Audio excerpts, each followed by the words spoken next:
Hey, you guys, we'll get started here in a second. Finishing up some networking. Got a good amount of people here tonight who are looking to get started.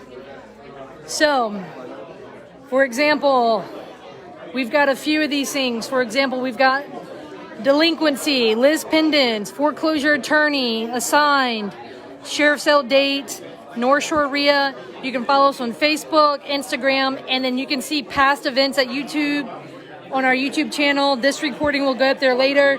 You can follow me on Instagram and Clubhouse. Here are some Facebook pages and groups you can follow. This is here in case you won't be able to see it. We'll get started here in a moment.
So I have a lot I want to get to, but I want to make sure, number one, I want to make sure I get through it all. Sharon, do you mind doing me a favor and shutting those doors for me, please? Thank you, ma'am. All right, so as I shared before, this is like a class I put on at local brokerages in our region. I've had not only like sheriff staff help me on this content, but also some attorneys. Let me put out a disclaimer. I'm not an attorney. Sure as heck not your attorney, if I was one. No, I'm just kidding. Here's the thing is, I have got things I'm going to push through because there's a lot I want to get through. Here's the thing is, it's going to be like drinking from a fire hose for some of you. I'm going to encourage you to take the notes anyway, okay? Because here's the thing is, there's times when I'm getting introduced to something and I've got to take notes and I'm just like, that's a lot to digest, right? Oh man. Oh, you snooze, you lose, bro. That was almost one of those. The door locks from the outside.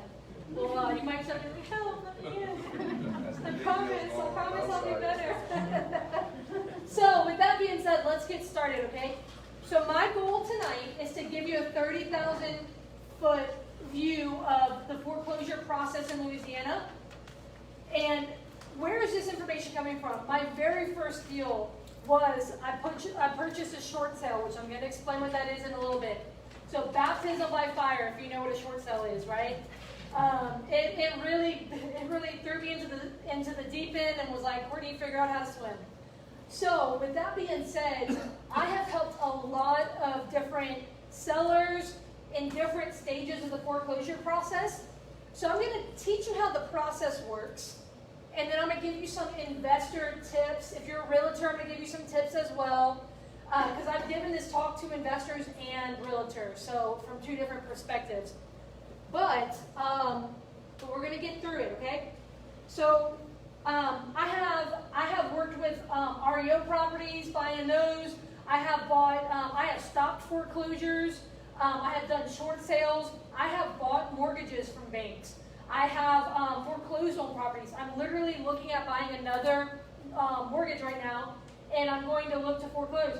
It's in a different state, so I'm like, let me figure that part out, right? Because that's going to be another thing I'll talk about here. But let me say this.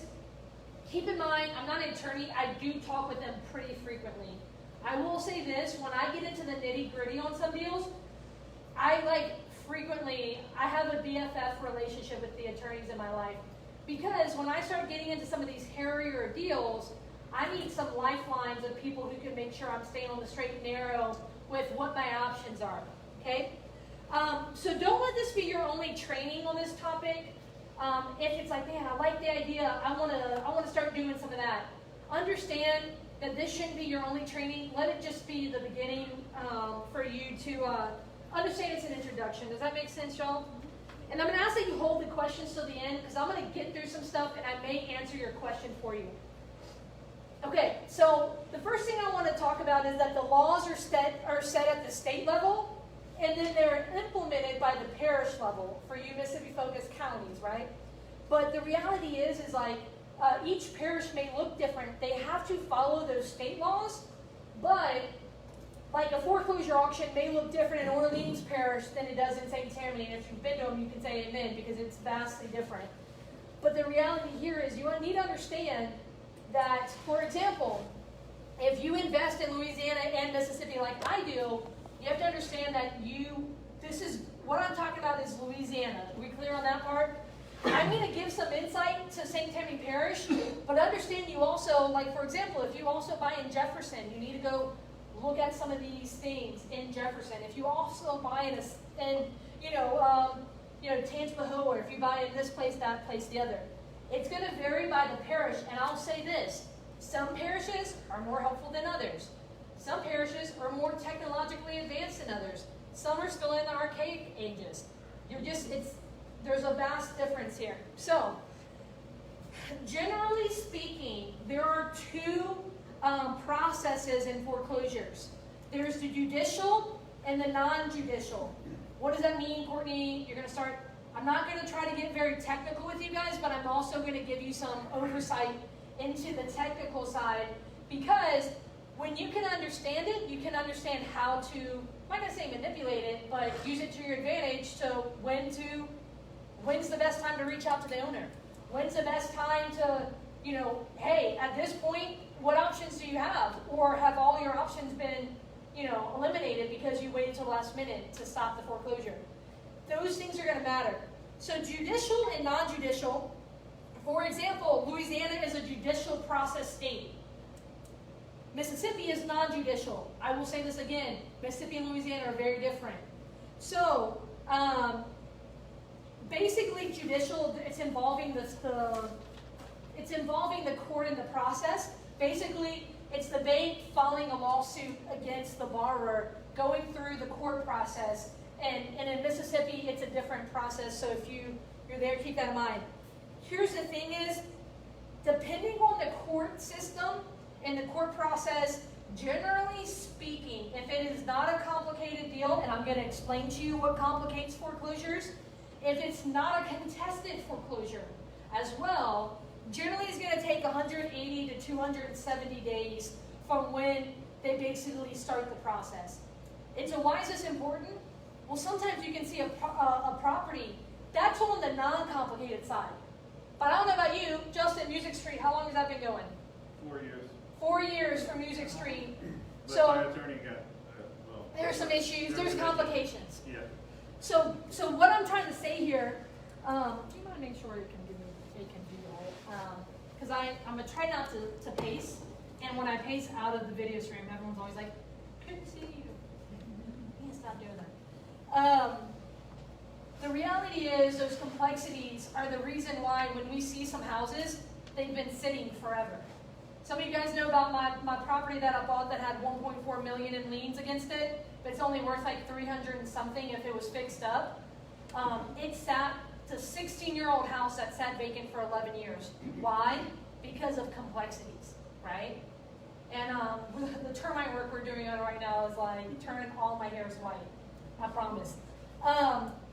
So when I say there's 180 to 270 days, that is a very general baseline minimum concept.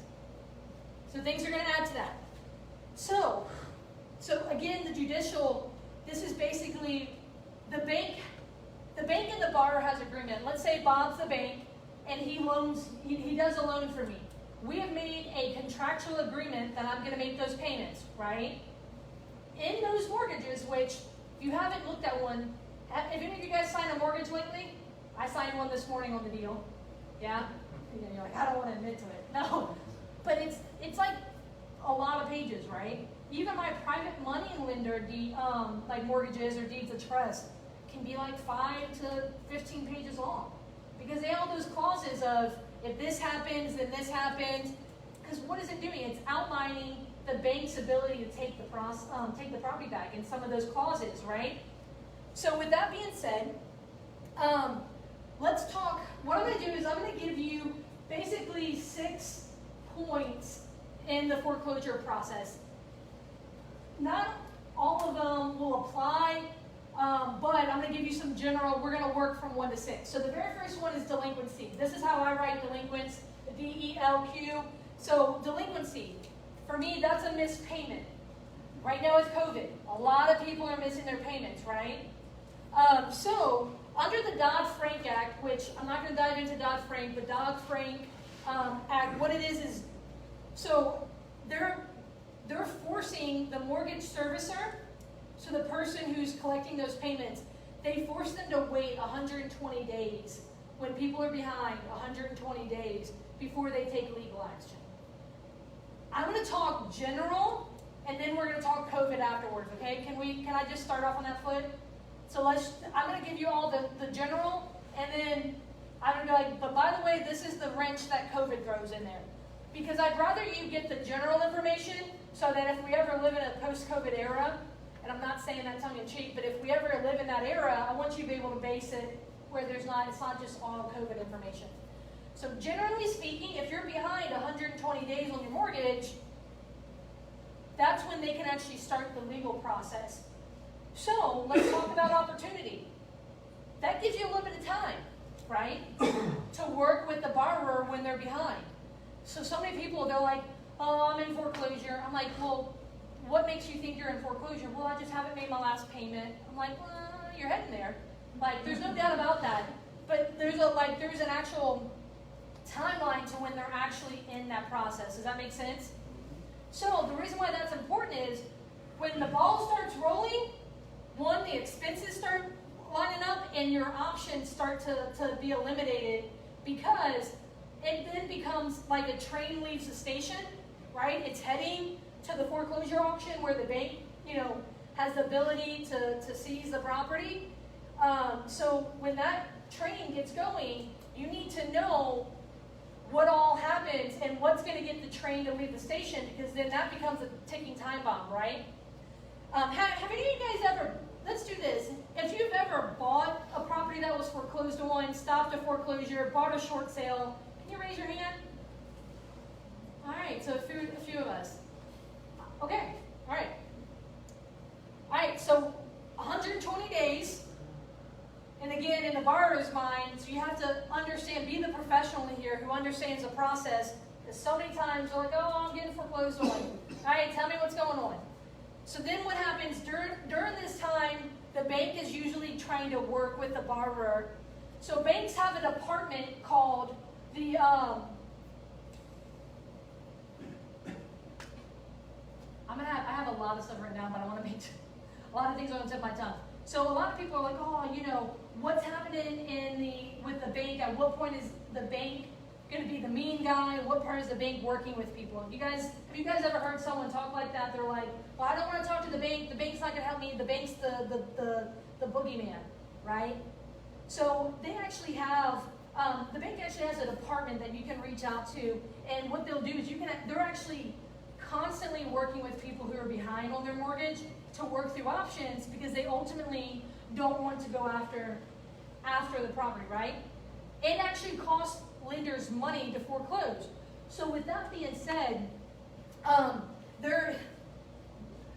so generally speaking, they're going to go ahead and work with these borrowers. So right now during COVID, they're actually, especially if they're a government-backed loan, they're going to be working with people extensively. Without the geopolitical climate aside, I don't believe this administration wants to be responsible for a large, foreclosure wave. So they're actually putting a lot of things in place to help avoid that, right? So for example, one of the things is there has actually been a level that they're trying to encourage banks to, for example, extend loans to 40 years and do a loan modification. I'll explain what that is here in a second, to give people options to stay in their home, right? How many of you guys been hearing about this stuff? So ultimately, so the bank is trying to work with people during this time, during that 120 days, but toward the end of it, they send them a demand letter, and then what happens is they file what's called, so there's generally a few different things filed. It's either going to be a lis pendens, which is another word for a lawsuit, so lis pendens, or notice of seizure. So this is the notice of default type paperwork. Basically, this is that legal action. This is them forcing that legal action. So that notice of seizure, how many of you guys ever seen those notices taped to someone's door? You guys ever see them? It's legal paper, and you can tell it's like, Wells Fargo versus, John Doe. You guys know what I'm talking about? That is a notice of seizure. And so not only do they pin it on the door, but they actually serve all interested parties. So the borrowers, maybe if there's a second lien mortgage, if there's, all these, anyone who has a recorded interest in the property, it actually gets, they get served as well. If you've ever seen someone get served, if anyone, so I've had sellers show me all their paperwork. It is like this thick that they get served. Like, it can be that thick, but it's intimidating, but it happens. They're making sure everyone knows what's going on. So what does the bank do? They literally have to go to court. They have to file this notice of default, the notice of seizure, which basically is them publicly announcing that they are wanting to seize the property. They're starting the process to seize the property. The reason why this is important, if it is in public record, it is now public knowledge. So if you're someone who is trying to understand how can you reach out to people, how can you understand when someone's in foreclosure, one way you can actually do is you can actually watch for those notice of seizures, right? One of those things is like understanding that this happens. So, for example, if I'm talking to someone, I ask them, have you been served with a notice of seizure yet? Doesn't mean that it's not recorded in public records, because sometimes they have to find that person, right? Because maybe they moved in with family now, and so it's taken a little while to find them. So one thing you can always do is go look and see if there was a notice served either on the property or public record or with the seller. And if not, also you can kind of look at how long have you been behind. All right, so next thing we've got is the lis pendens. We talked about that, the notice of seizure. So this is speaking of what's called the executory process, which is the fast track. Every now and then you'll see some other types of foreclosure go through a different type of process. The reason why I say this is, I'm going to speak to a general, but you're going to see some other processes out there, and you're like, but that doesn't follow. I'm like, look, there's a reason why attorneys take long courses on this. Like, this is complicated. There's complications to it. So I'm talking about the executory process, which is the 3 to 4 month fast track. Okay, let's kind of keep that in mind. So again, this is when it becomes public record. While they're delinquent, sometimes you can buy lists online to see, like, through the credit bureau if they're behind. Anyone ever bought those lists before, the 30, 60, 90-day default list? It's not always easy to get, but sometimes you can get like a 30, 60, 90-day default. Sometimes you can get that. I don't think ListSource has it, but sometimes you can buy that offline. But that's going to be a little bit more difficult to get. And that's just going to be the delinquent period of people who are behind. I tell you this, people get behind and they get caught up from time to time. But then it's more difficult whenever they file, because you then have attorney fees involved. So for example, let's just say their note's $1,000 a month and they're 4 months behind. So, normally they just pay $4,000. Well, now they not only do they have, late fees and stuff like that, but they also have attorney fees, right? Because their actions cause, and the mortgage will outline that they're responsible for any reasonable attorney fees. All right, so then once this happens, the next step is where a foreclosure attorney is assigned to the case. Basically, this is when the bank hires an attorney to represent them. Generally, they hire it beforehand, but it gets assigned Because sometimes, depending on the size of the processor, they've got internal counsel who will handle some things to get the ball rolling, but foreclosure attorney gets assigned. They are representing the bank. Let me make that very clear. When I say they're representing the bank is, so these are going to be some of the common ones for our area. So we've got the Herschel Adcock. If you guys have ever heard of any of these names, Herschel Adcock Jr., Shapiro and Daguerpont, Jackson and McPherson, Dean Morris. You don't need to know these per se. These are some of the common where all they do is service foreclosures and banks. Like basically their main clients are the banks and the servicers, and what they're doing is they're just going through this process. I can tell you right now, I would be interested to know if they're starting to hire excess staff or if they're struggling. Because I know that back in 2007, 2008, 2009, they hired a crap ton of people, right? And then afterwards, it was like, after that went through, they started, like, I know for a fact there's ones in New Orleans. Some of these big names had to start firing people, right? Because it was after the wave of, the global financial crisis, they didn't need that many staff, right? So that's one thing I'd be interested in. Are they looking to hire a lot of people right now? Or, I mean, everyone's hiring right now, so are they struggling to get staff? So, this is when the fees start getting added up. When I say that, it's really important because if a seller has little equity, when you start adding these fees, what does that do to their equity? It bites into it, right? So, when this attorney gets assigned, they get paid regardless of if the foreclosure gets stopped or not.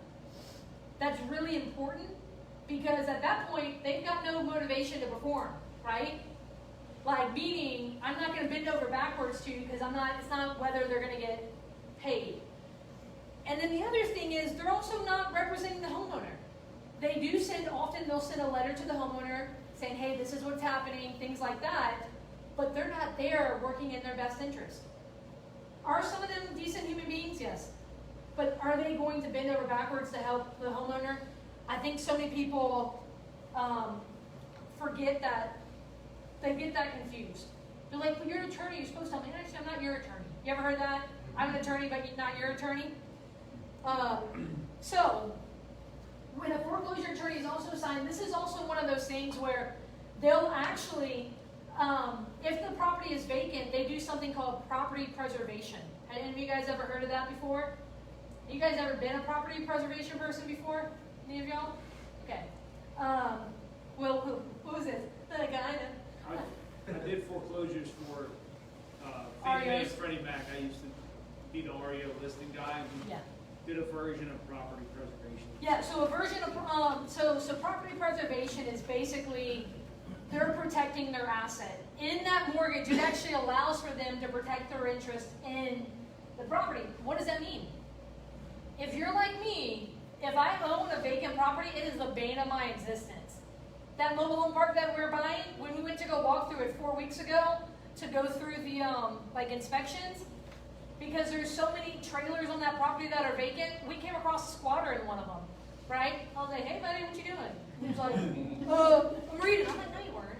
I'm like, get up and get out of here, right? I'm like trying to decide if he's like the aggressive or non-aggressive drug. Like, and it is, I'm like assessing the situation, I'm being very real. But one of the things we're going to go do is we're going to go and preserve all of these vacant trailers that we need to renovate, right? So what are we going to do? We're going to put boards over the windows. We're going to lock, we're going to secure and lock the doors. We're going to, make sure the water's, so one of the things, they winterize the pipes, right? So that in the winter, it's not busting. Not that we have aggressive winters, but what did we have recently? This past winter, right? Think about this, vacant properties can be such an issue. They also change if the property is vacant. So they're not going to do this if someone's living there, right? Because presumably if someone's living there, that they're not going to be like, oh, you got to get out. No, the owner still owns the property, right? But if it's vacant, they will actually change the locks. A lot of times they're freaking lazy. They just put it right there on the ground, the old locks, and they put a lockbox on it. So you're like, what am I gonna do, right? So with that being said, if you're working with a seller who's facing foreclosure but they haven't been foreclosed on, so they still own it, and the property preservation happens, and they change the locks. This is what you should do. You can call the attorney, but I'm telling you that can be very difficult to get a straight answer out of them. No, like you can. Like I've worked with their staff before multiple times, but they're not my preference. I like going direct to the source. But I'm going to say this. Right now, COVID era, this is a COVID wrench. Lenders and processors are so inundated. It's not even funny, okay? To the point that, I'll share this story here in a second. Hold on 1 second. Okay, so the loss mitigation department that banks have, I'm going to tell this story here in a second because I think it's going to be confusing right now. So banks have a loss mitigation department. These are the people, it's literally a department, and they literally are giving case files of people who are behind on their mortgage. This is the department that works with people to try to give them options in that 120-day delinquency period, right? So with that being said, whenever things get filed, these are the people who go like, this is who you call. So if they move out the house and the locks have been changed, I would say, let's call the loss mitigation department. But you know what? Like, for example, if Bob's got a loan on a property and I'm helping him, I can't just call the lender and be like, hey, can you talk to me about Bob's loan? They're like, who the heck are you? Right? You can't call and ask about one of my loans, right? So there's a form. This form, you can get a generic one online. Most lenders have one on their website that you can download. To be honest, if you can use theirs, it's usually the streamlined process. It's called a third-party authorization form. Anyone ever heard of that before? Basically, the seller has to sign off saying, I give this person permission to work with my lender on my behalf. So you get that form, and banks are super outdated in some things. They're like, fax it in. I'm like, oh my God, you're gonna have to make me go find a freaking fax machine, right? But they're like, hey, send it into the loss mitigation, and that will usually give you, sometimes it's 24 hours for it to process. You can then start talking to them, okay? So then you say, hey, the seller needs to get back in the property. What is the code on the lockbox? So generally, that's what they'll give you, is the code that's on the lockbox. So pretty much everyone involved, the property preservation team that they hire, if the attorney needs to get out there for whatever reason, the homeowner and the bank all have the same code. Does that make sense? Okay. But the reason why that's important is if you have a seller who's thinking of moving out, you got to be like, hey, be careful. But that property preservation is another fee. That's not a freebie. It gets sent, that fee gets pushed on to the borrower. So once the foreclosure attorney has been assigned, then what they do is they engage the sheriff and a sale date is set. Once that date gets set, sometimes it's set as tentative while they get some things sorted out.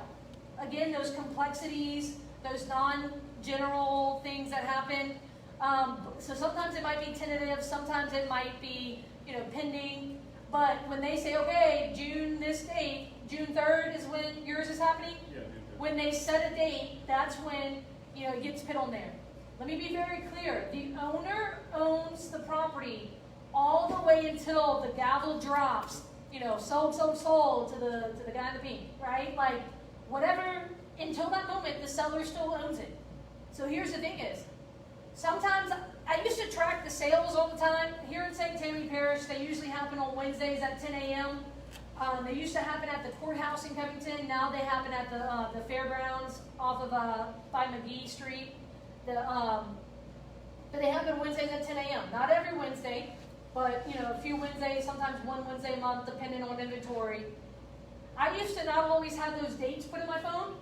And you want to know how I would know whenever an auction was coming up? Tuesday night and Wednesday morning, I get a phone call like of desperation. Oh, can you help me? I'm getting it's going to auction this morning. I'm like, dude, what can I do? Like, there might be some things, and I've thrown a Hail Mary or two, but that's how I used to, the grapevine would spread, and someone would be like, oh, well, you got to call Courtney. She can maybe try to do something. So you have to understand, they do own it up to that last minute.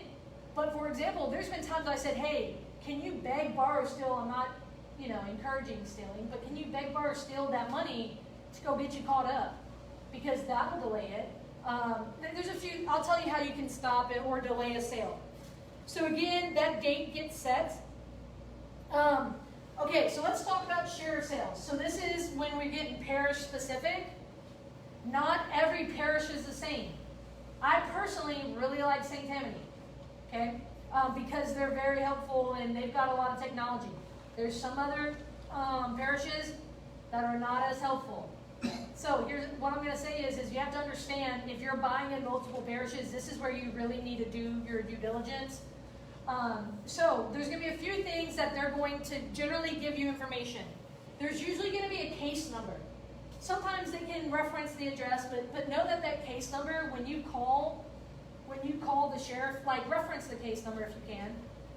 When they put out the sheriff has to publicly advertise that this sale is happening.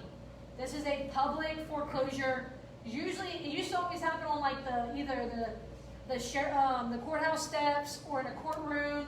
Sometimes they do them online. Sometimes, no matter what, they have to publicly advertise it. A lot of times they do it through legal notices in the newspaper, some other things, like remember the notice on the door. They've got to go through, by law, there's statutes that say they have to do X, Y, Z. That information is out there for you to get. So, they're also going to have in the case title, it's going to say the servicer's name, verse, and then the different borrowers who are on the mortgage. So for example, if Deb and I had a mortgage together, we would both be on the mortgage and all of our names, okay?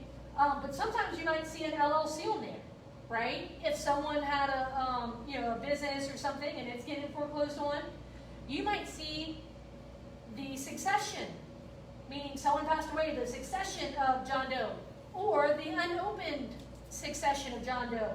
These are some things that throw some complexities.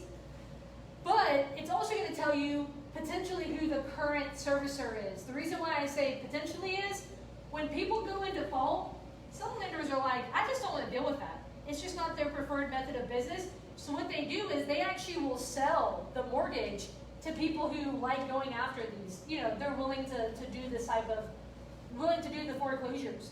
So have any of you guys ever seen where a mortgage gets sold? Like maybe you go to Chase, you get a loan, and then next thing you know, Wells Fargo is saying, hey, send your money to me. So you see a lot that happens right around this process.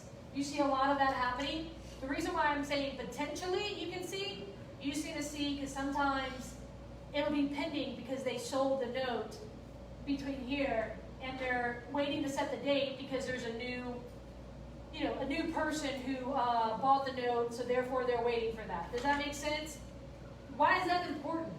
Because the loss mitigation at Chase ain't going to help you no more if they don't have that mortgage anymore. Okay? It's a little bit of cat and mouse. Okay, let me say this. They're going to tell you the address of the property. If you don't know this already, let me kind of blow your mind. When you buy a property, you're not buying 123 Main Street in Slidell or Covington. You're buying a legal description. So that 123 Main Street is just a posterity thing. It's there for the mail and things like that. What you need to do is you need to do your due diligence. I have seen where in their best effort, they have either taken a picture of a property, they've gotten the address, but I have seen it be wrong. So this is important. If you guys are like, hey, I'm looking at buying at the auction, buyer beware. Do your due diligence to the nth degree. Okay? All right. So they're going to tell you, generally they're going to tell you who the attorney is. Again, that can help because if the loss mitigation department is, for example, we just completed a short sale with Wells Fargo. They were so inundated that the poor girl, we had the case file, had to delete her voicemail every day because it got full and maxed out every day.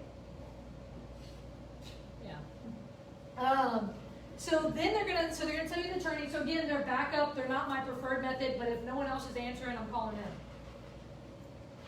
So there's something called a writ amount. A writ amount will often be said, okay, 123 Main Street, you know, Wells Fargo is going against John Doe. This is a case number. You know, this is the attorney, and then they say the writ amount. The writ amount is not what you can get it for. What that is generally speaking, when they file this notice of seizure, that's how much they're behind at that point. What have I been emphasizing since up until, you know, this point? The fees are going up, right?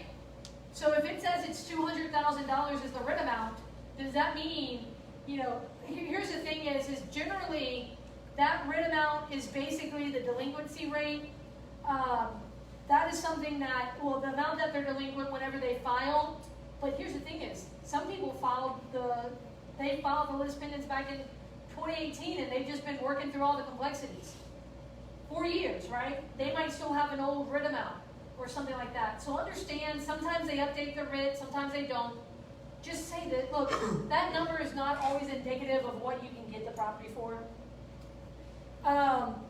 So, for example, St. Tammany Parish has a website that is actually in real time. So they do, like, if they update it in real time in their notes, it gets updated on their site. But there's places like Tangipahoa that doesn't have a website. Good luck with Orleans has a website, but like it's not always, you know. So for St. Tammany Parish, if you've got any questions, here's their phone number. I'm going to give it to you. 985-809-8236. So, generally speaking, they're going to have a sales status where they're going to say active, pending, on hold, pending bankruptcy. The other thing is they generally will have a mortgage certificate. And the mortgage certificate's, it's not the same as a title search, but it's similar to a title search on a property.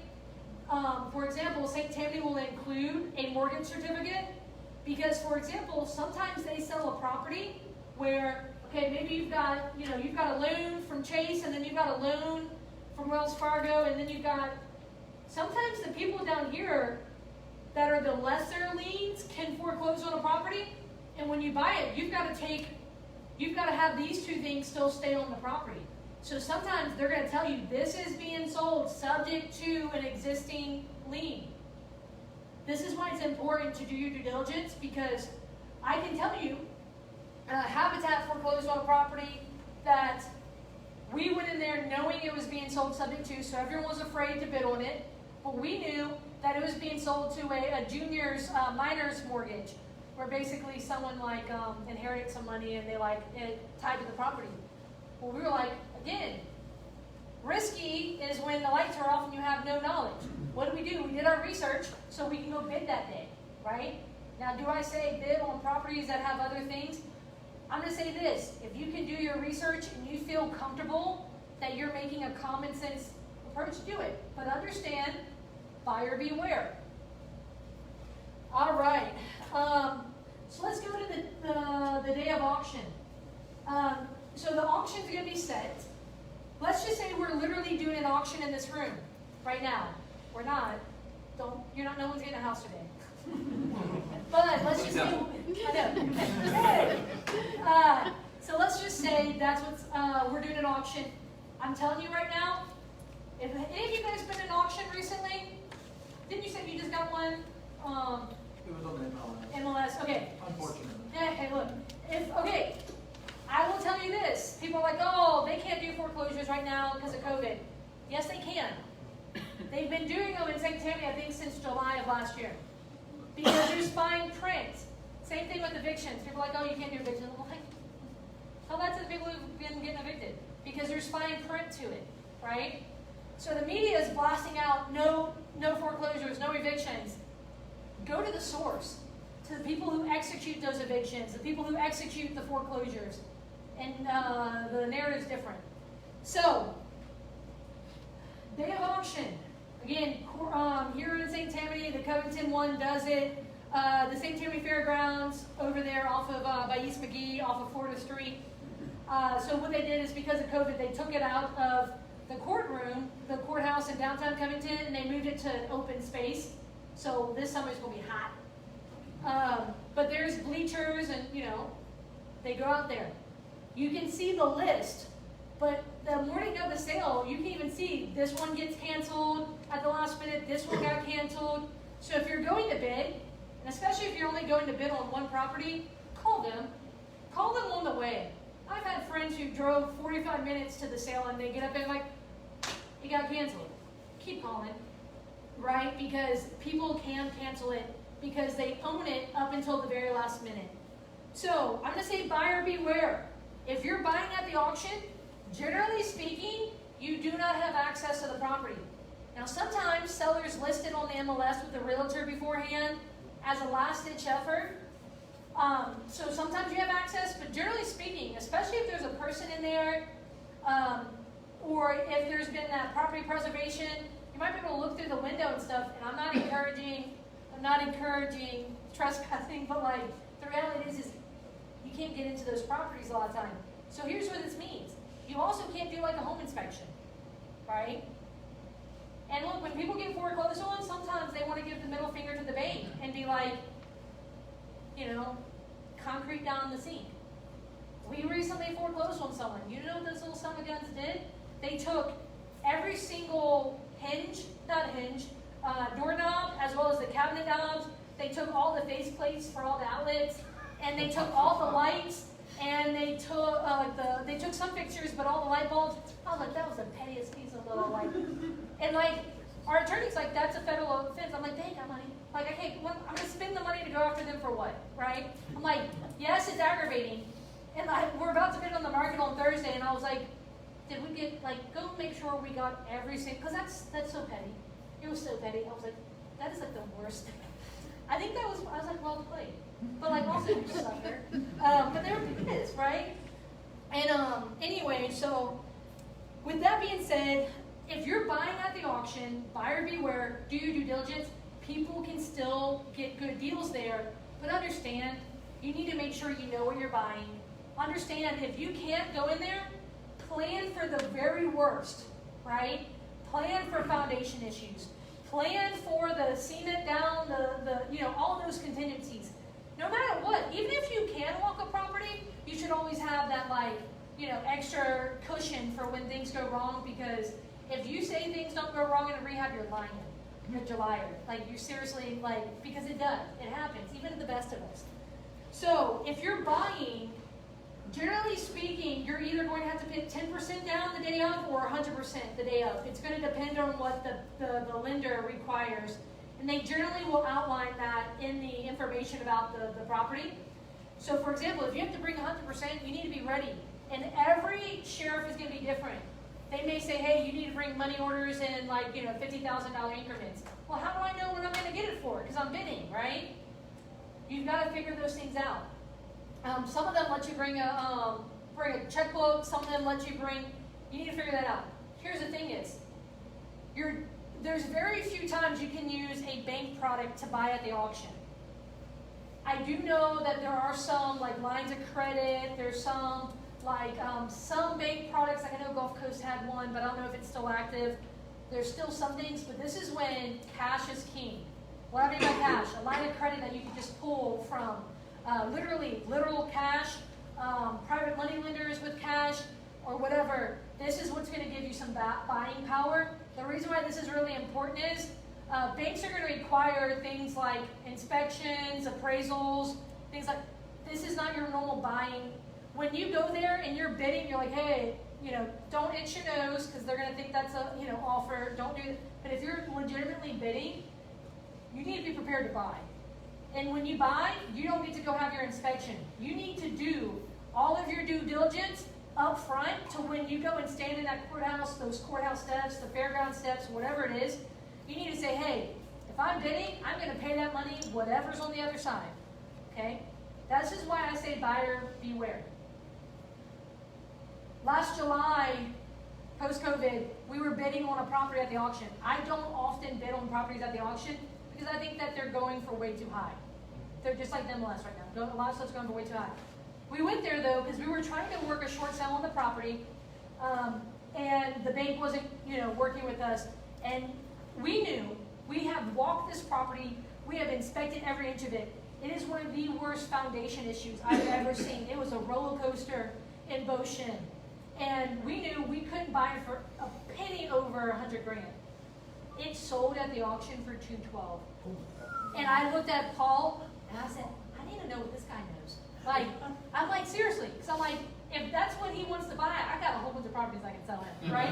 And so I went to him, and first of all, this was his first time ever buying. Oh my God. He said, I live in the neighborhood, and I've seen, it was listed with the realtor, because we were doing the short sale process, a part of that is listed, and he was like, it just needs some paint, some, I was like, oh my God. I told him, he looked like he wanted to chug his lunch, and he was like, I gotta go. He ended up saying, I'm like, hold on, here's my card. Like, I hated to say it. I have bought no less than a dozen properties. I have worked with investors who bought, and they didn't buy it right. And we had to do a short sale with the investor. We had to do this, that, like, buyer beware, okay? This is the conservative side of me speaking. All right, so at the auction, sometimes you can tell where they are, but there's going to be representatives from the bank. Justin was sharing that scenario earlier. This is how much we've authorized them to bid for. Justin's not going to be there bidding, but there's going to be someone that the attorney hires someone to represent them, and they usually sit in the front and they bid. They usually have paper that tells them either the increments they can bid in or the final number they can bid up into, like instructions, basically. And what that is doing is the bank is then bidding, and you can tell when they've hit their number because it's usually down to the penny.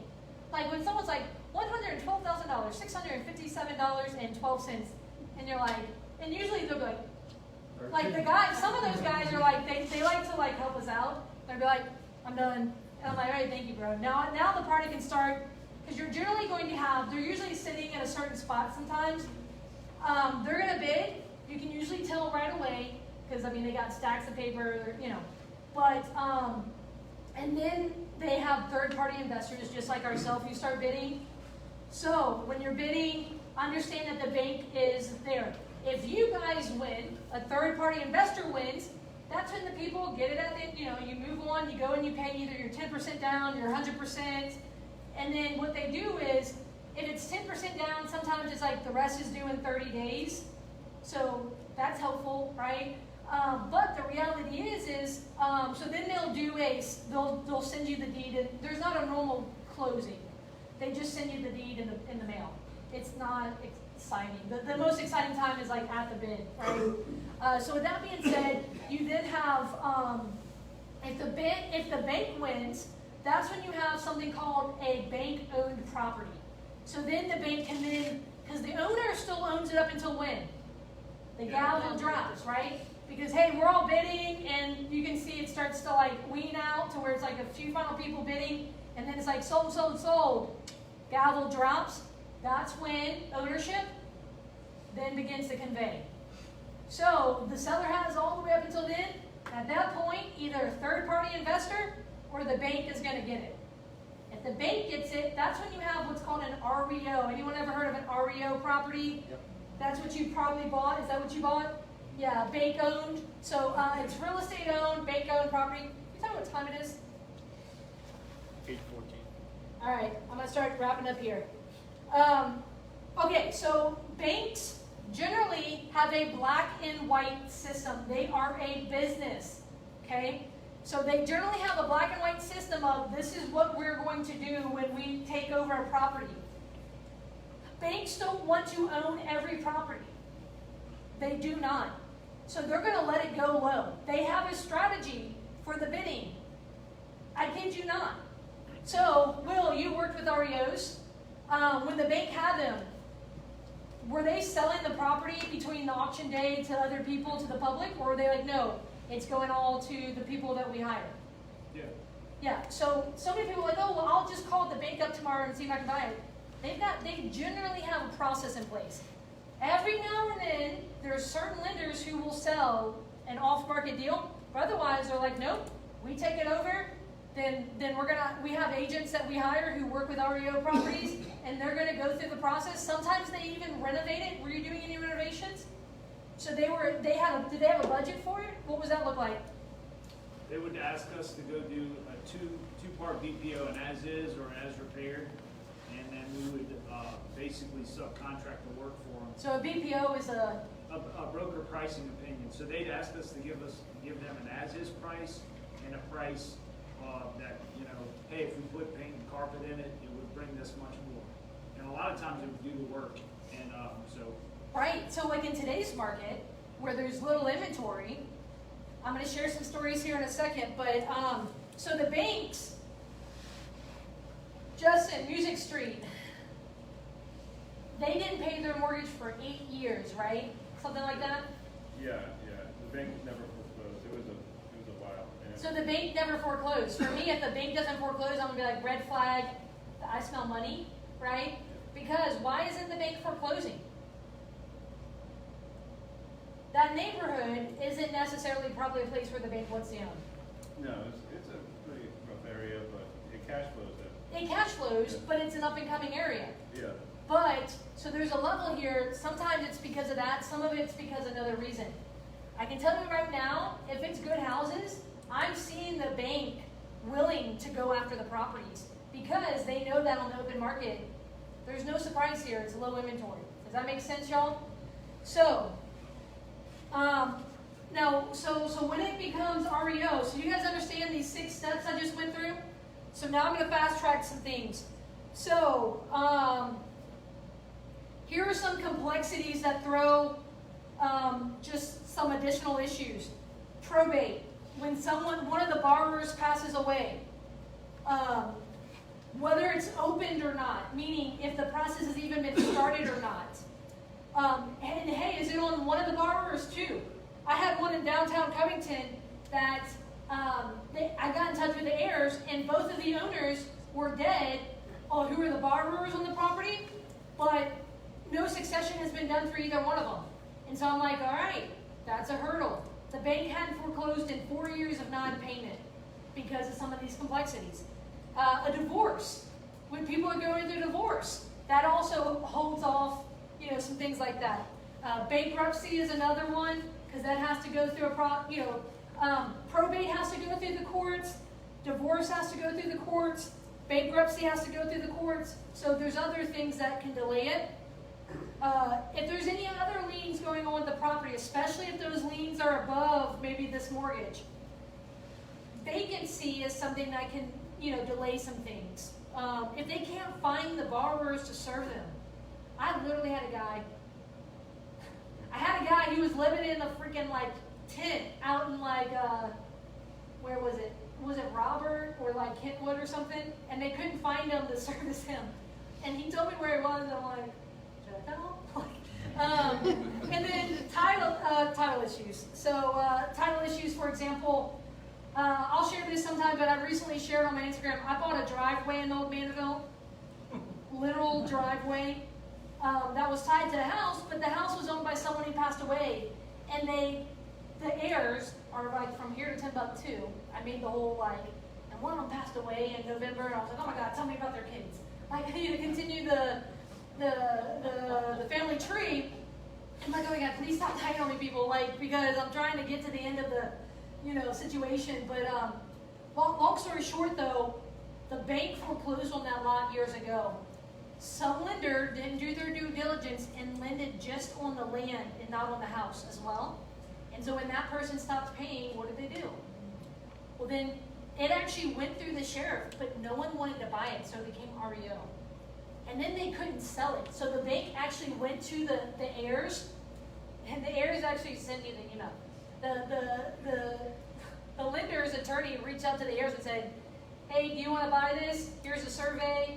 This is, please let us know if you want to buy the driveway. That gives you land access. Otherwise, the house is landlocked. And they're like, no, we don't want to buy it.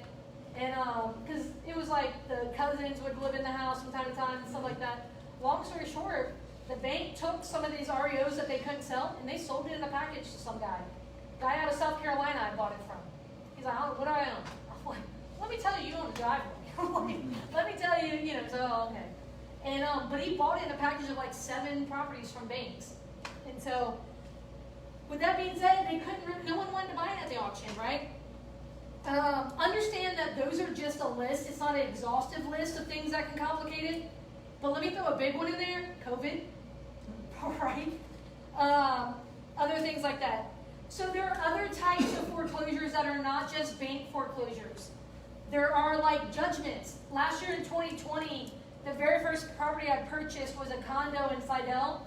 And it, if any of you guys know where a guy who I call Skittles and his girlfriend, I called her Sour Skittles, because I had to go to jail with my attorney to buy the property. And he always requested Skittles from the vending machine. And so, but the HOA was foreclosing on that property. He owned it outright, but he wasn't paying, in all the years he owned it, he wasn't paying the HOA. And so what did the HOA do? At a certain point, it made sense for them to hire an attorney. And so when I couldn't find the son of a gun, someone said, oh, well, he got locked up the other day because he got a fight. I was like, and I looked at my attorney and was like, how do I go to jail legally? I'm like, how do I go find this guy? So judgments. So for example, if someone doesn't pay something and the judgment gets high enough, people can actually foreclose because of a judgment. HOAs are one, but not all HOAs want. HOAs are not set up to own property, okay? They want it to go, a lot of times they want it to go so that someone else can bid on it at the auction, right? Because they're not set up to own it. Property taxes can technically foreclose after a 3-year period. So if someone doesn't pay their taxes and they're, here in Louisiana it's 3 years after that process, the lien holder can actually use that judgment and foreclose. And then another one is a partition by petition. This is the one we just did recently. So we're renovating this property and putting it on the market on Thursday. This is where one co-owner sues the other and forces the sale. But why do I say this? Because maybe you're looking at all the things lined up on the auction and you're like, wait, there's no mortgage on this property. Because it might be one of these others. Does that make sense? All right. Okay, here are some ways to stop a foreclosure. What's the time again? 8:20. All right. 22. Buckle in. All right, the most common, easiest way is to pay the back payments. Sounds simple, but I promise you, some people are like, what? I can do that? Yes. Here's how you do it. You contact the lender. You remember the loss mitigation department? Remember that third-party authorization form? You can get that filled out, and you can contact them and actually request, you can request a payoff, which is like, hey, if I were to buy this today, what's the full payoff amount to settle this debt? Or you can request, hey, how much to get this thing caught up? So they're going to then calculate, obviously, principal and interest, right?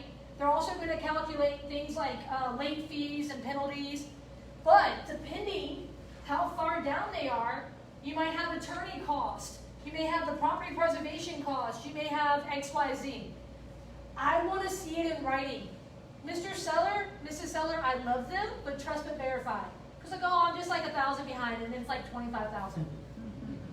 I want to see it in writing from the lender. I also want to see it tied to a date, meaning this is good until June 15th. Okay? So many people are like, hey, I'm doing this deal right now, and they get so excited. I'm like, okay, show me the payoff. When's it good until? And so many people, they skip over this step, but I tell you, it is the most important part to know if you have a deal or not. Okay? So, again, you can request the missed payments, like basically what would it cost to catch it up, or the payoff. All right. This is the most easiest, the obvious. Sometimes if they have equity, you can do this. If you're buying something subject to, sometimes you can just get them caught up. $3,000 to catch them up if you catch them up, early on, right? All right, the next one is called a loan modification. A loan modification is basically, they say this original 30-year loan, 3.5%. What they're doing is they say, okay, you're $20,000 behind, right? All the fees included, but you can't get caught up. But you've got a good paying job, some other things. They actually go and they look at their financials with the loan modification application. They look at a lot of things. And they say, okay, you know what? We do want to continue lending to you. And if they approve it, they'll actually restructure and do a whole new loan. And they will say, okay, here's your new interest rate, or here's your new payments. Right now, when I mentioned earlier, the 40 years, this is the loan modification. What they're doing is extending loans to 40 years. because they can actually afford it if they spend it over time, right? You guys ever looked at the difference between a 15-year and a 30-year of a mortgage? So, I would tell you right now, loan modifications are happening a lot right now, but not everyone qualifies for it. Because here's the thing is, the bank's going to look at it black and white. They're going to look at the candidate, they're going to look at the application, which is things like bank statements, it's looking like their tax returns. If they're not going to qualify, the bank's not trying to, if it's going to just kick the can down the road for another month, they're not even going to be able to make that first payment, the bank's going to deny them. Here's the thing is, I have seen banks limit people to 2 or 3 loan modifications. Why not? I literally have people who are calling me right now who are like, I'm on my 3rd loan modification, I'm getting denied. Like, because they see the history. I cannot tell you how many people have this notice of seizure. I can tell you right now, I have a family member who's buying a property. We went to dinner last week and I was helping them because this is their first time buying a messy deal. And I'm like, oh, I do these all the time. Let's go have dinner and talk shop. And this guy, when I pulled it up on my phone at Copeland's, I saw this guy had gone through just about every property he had owned, and he'd owned 5 of them. He had faced foreclosure on all of them. Because it was money management problems, right? He just sucked at manages money. And so every single time he'd get behind, or maybe his eyes were bigger than his budget, right? He probably really shouldn't have bought that bigger house, you know? So, the loan modifications are really great during the missed payments. And like when they're just getting this started, right now with COVID, it's really good. But like when you start getting closer, that loan modification application alone might take a while to get that to go through. So that's one of those things that's also quick to really come off the list as an option because it takes time to go through it. And again, you would go to the loss mitigation department and find out. Well, let me say this. A lot of times, again, the bank's trying to give them options. This is one of the first options banks give the borrower. Hey, let's see if you can qualify for a loan modification. All right, forbearance. This has been a hot word since March of 2020, right? A lot of people have heard the word for the first time, but it's actually a common word in the foreclosure industry section, or whatever you want to call it. Because what it is, it's literally just a pause on payments to avoid foreclosure. And so this has been an option all along, but right now in the news, it's like everyone talks about that word, right? It's the new F word. But it's like everyone's talking about it. Y'all, when I spoke on the radio about forbearances, it took me weeks to get caught up on the voicemails. I have had people who are like, I'm 2 years into forbearance right now. I'm gonna, there's crazy stuff happening. I'm gonna give you some data on forbearances soon. Short sales are another way to either avoid, it's another option. A short sale is when you literally apply to the lender to ask them to accept less than what is owed.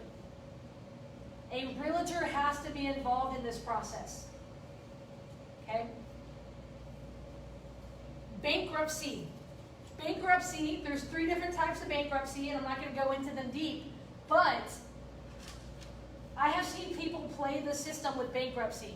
You generally can file 3 times. Like, for example, if we were both on a loan, he could file 3 times and I could file 3 times before you really start to see them start to put their foot down and say, no, you can't do that anymore.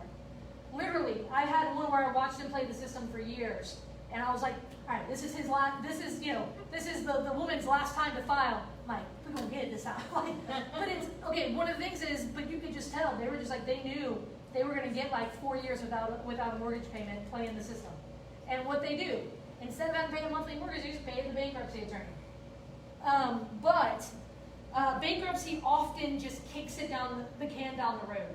Oftentimes, what's called a deed in lieu is another one. A deed in lieu. Back in 2000, I was not investing in 2008, 2006, 7, 8, but this is something that I have extensively studied as I've gotten into the industry because I wanted to know, this was everyone's big opportunity, right? So I'm trying to understand. Success leaves clues, right? So I'm trying to understand.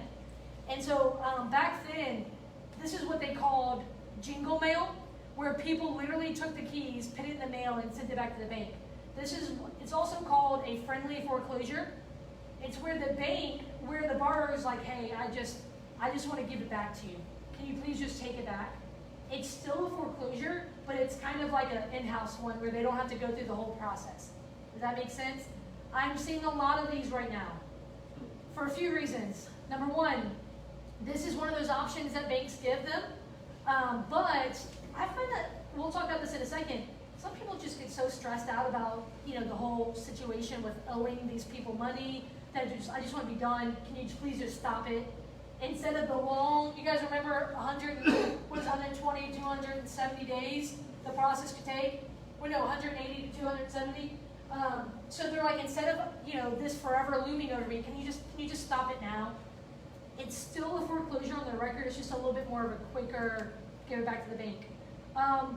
Paul, the land development we're doing, we got it as an REO, and it was a deed in lieu.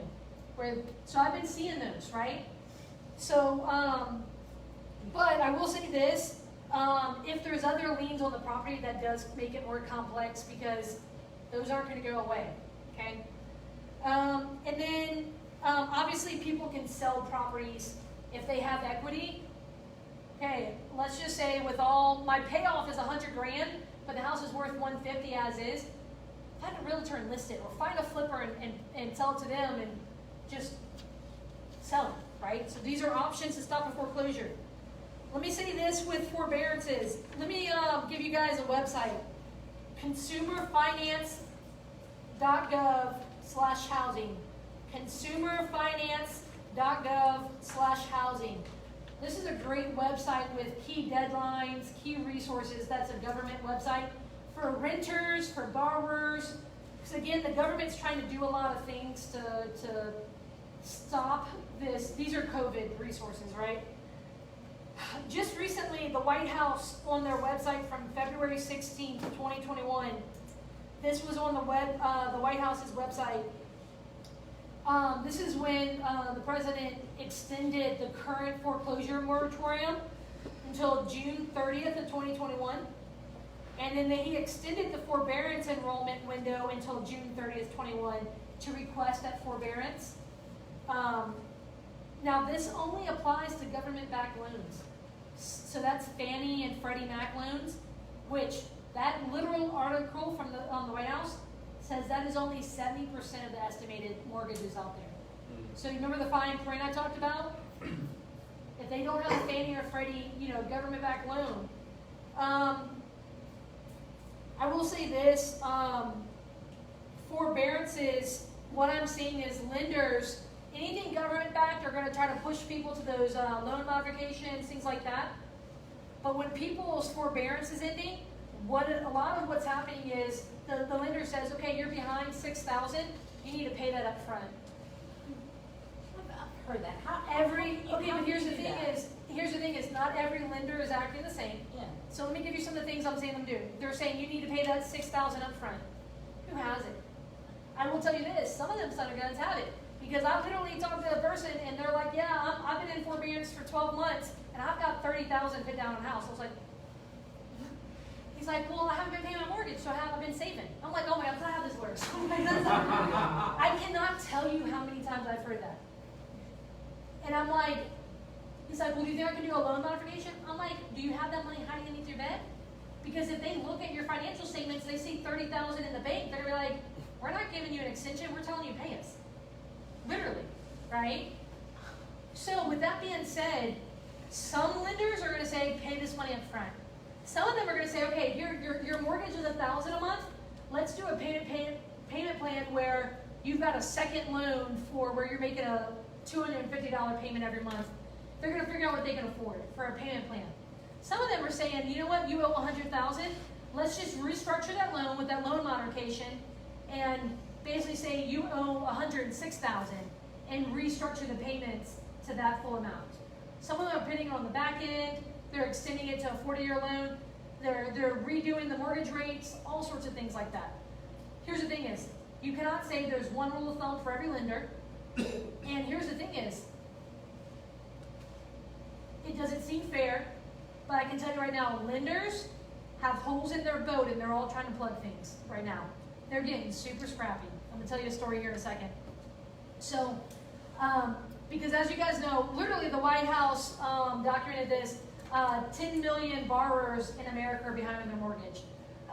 So if you want to do some research, I like using, out of Atlanta, the Federal Reserve oversees our region.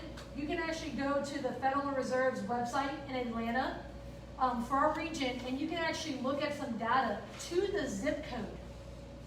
To the zip code. Some neighborhoods in St. Bernard and New Orleans East, and there's one other neighbor area in our, the Greater New Orleans area that a few months ago they stated that 1 in 10 borrowers were 30 days behind, at least. All right? So you can use that for data. I don't use CNN for data. I'm sorry, I don't care. Fill in your 3-letter word. I don't care. I don't use that. I like going to reports. Fannie and Freddie Mac do reports. You can use the Federal Reserve, they do reports. But I'm looking for that data. Here's the thing is, I can tell you right now, geopolitically wise, if they're putting in there's some question marks as far as what's going to happen there. And lenders are they learned their lesson in 2008. I'm not convinced we're going to have this major wave of foreclosures that everyone talks about. But here's the thing is, your guess is as best as mine. I'm just listening to the facts though and seeing what are lenders doing. I go and attend the foreclosure auctions not to bid, but to see how the banks are buying and bidding. To see, oh my gosh, I like to think I know a lot of people in the industry, and all of a sudden I see all these brand new people at the auction. I'm like, properties going for 212 that should have gone for over 100. I'm watching the market and trying to make common sense investing decisions, right? Short sales are the wild, wild west. Short sale generally used to take 3 to 6 months to complete. The one we just completed took 9 months. And this is when you're literally submitting a packet to request the bank to accept less than what is owed. This is usually when someone's upside down between what they owe and the condition. I will tell you this, this is the Wild Wild West right now with short sales because banks know that houses are a hot commodity. So they're not going to take a loss if they know that if they take this property down, they can get a lot of offers on it. Okay?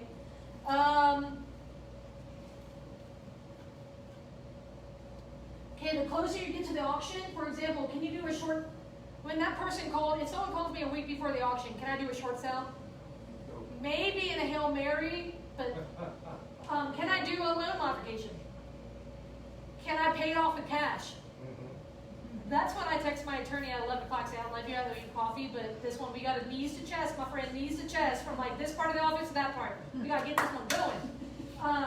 But like, you can do that, right? You can get them caught up, right, and take over subject to or things like that. So the closer you get to the auction date, the less options you have. You understand that? All right.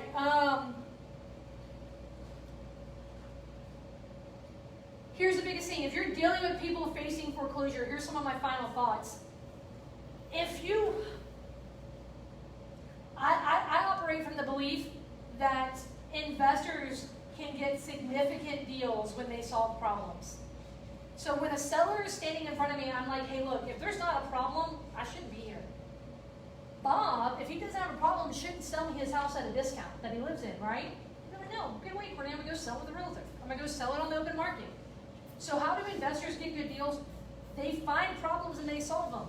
They go find fixer-uppers that the normal market can't buy because a loan won't lend generally on a fixer-upper, right? Or people get afraid at foundation issues, right? But here we go. Investors who are improving the community are coming in and solving problems. So I talked about that driveway. People, no one was going to buy that, right? I now have put that back into commerce. I actually just sold it like 2 weeks ago. And I'm doubled my money. And so I'm like, hell yeah, now I can talk about how I flipped the driveway.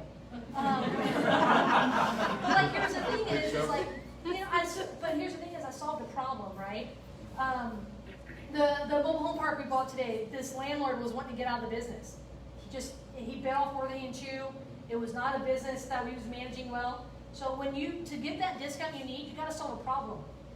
So here's the thing with foreclosures.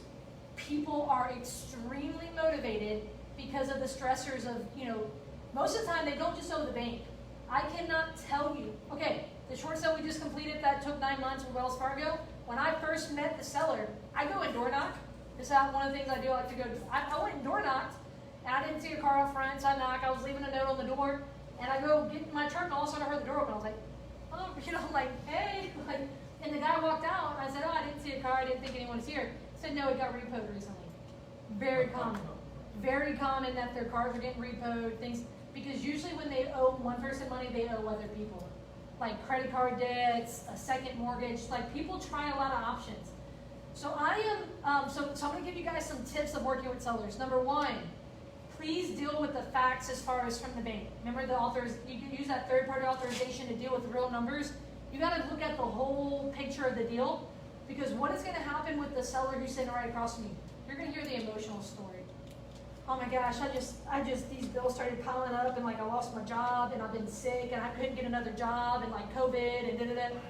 I shouldn't have bought this house, I couldn't afford it in the first. So when you're hearing this emotional story, I love serving the seller and serving those problems, but you also need to know if there's a deal at all there, right? Because for example, if it's upside down, I'm looking at a short sale, right? But hey, if they have equity, can I pay it off?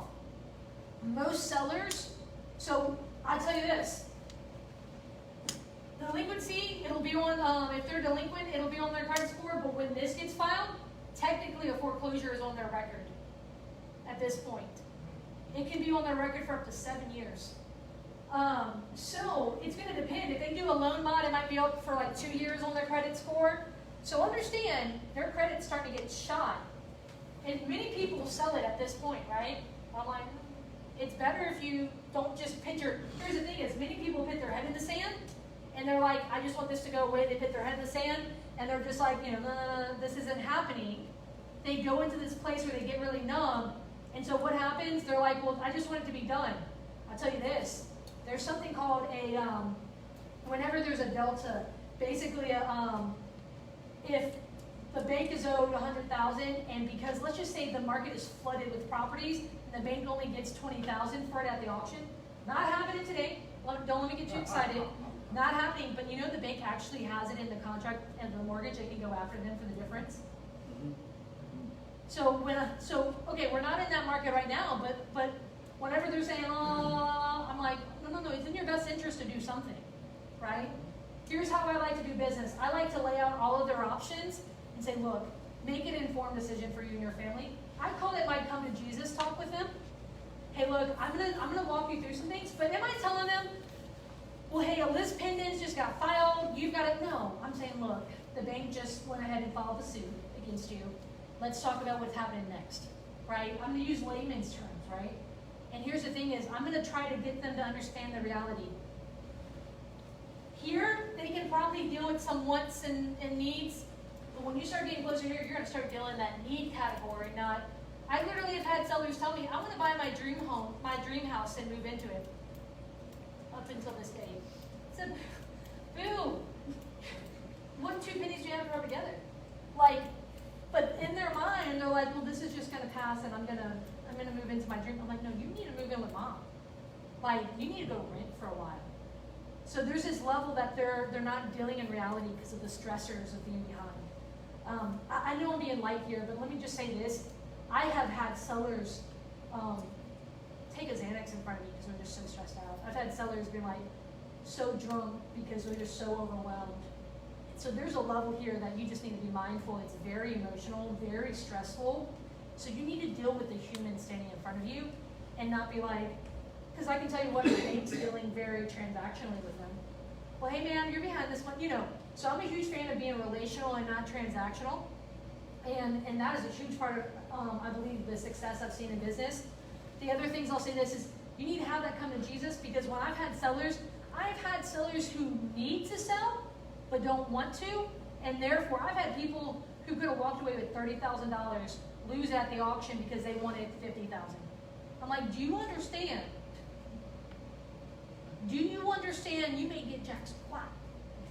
And you may owe the bank. Or you never know, right? But I'm like, and then you're not gonna get any money. And you know what? You know how I explained to him? I said, look, let's work something out. Here's the timeline.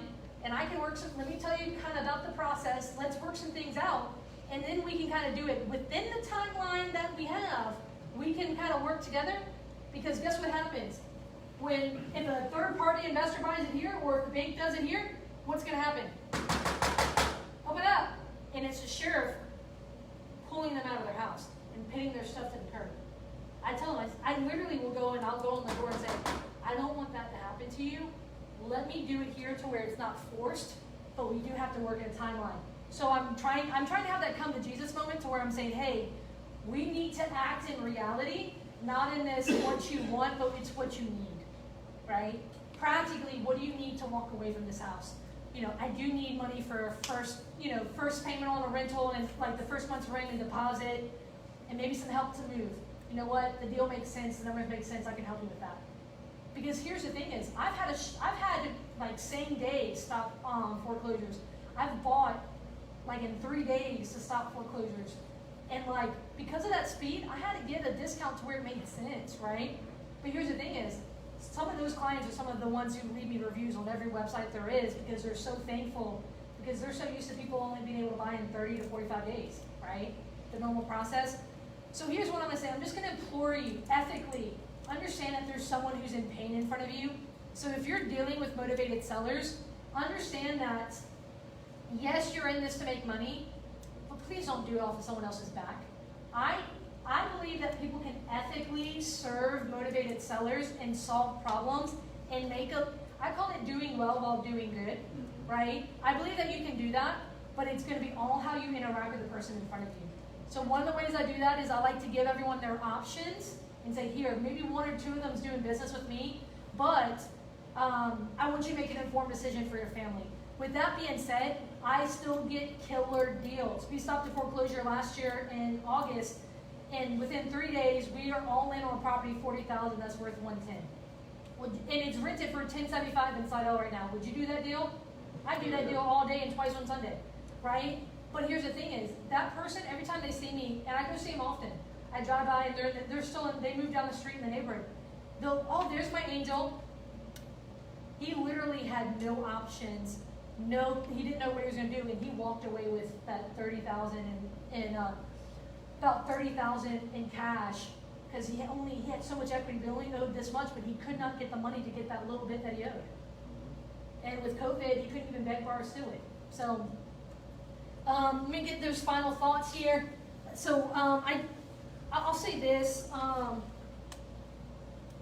be very cautious, because you don't want something to be upside down. You need to look at what all they owe, not only in that mortgage, but you need to look at the other liens. So you need to know how to pull public records, right? That's how you can tell. If you can pull when the notice of seizure happens, that's when you can find out how to research the people. If you can watch a sheriff's sale date, that's when you can reach out to people. I'm just going to say this.